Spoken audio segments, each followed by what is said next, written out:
আজকে উনি রাস্তায় নেবিয়ে এসআইআর নাটক করছে, দেখেছেন তো নাকি? এই নাটক করছে। যদি এসআইআর ইনি সত্যি রুখতে চাইতো তাহলে 90,000 কর্মচারী অর্থাৎ অফিসার দিল কেন? যদি এসআইআর রুখতে চাইতো তাহলে 221 কোটি টাকা ওই অফিসারদের পিছনে খরচ করছে কেন?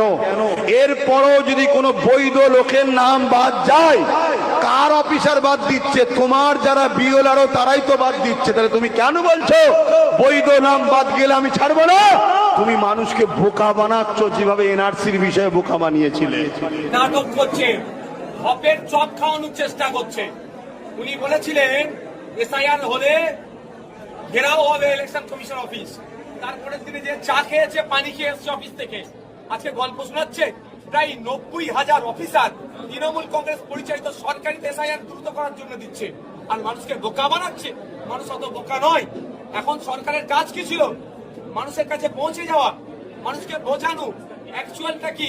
আতঙ্কের পরিবেশ তো এই তৃণমূল কংগ্রেস আর বিজেপি মিলে করেছে। যে আতঙ্কের পরিবেশ তৈরি করেছিল, এসআইআর করতে দেবো না বলে গল্প শুনিয়েছে। এবার এসআইআর শুরু হয়ে গেছে, সাধারণ মানুষ ক্ষিপ্ত ওই জন্য যে আমরা এসআইআর এর বিরুদ্ধে। আরে আমরা পলিটিক্যাল এসআইআর এর বিরুদ্ধে, কিন্তু সংবিধানকে সামনে রেখে এসআইআর আমরা বিরোধিতা করতে পারি না।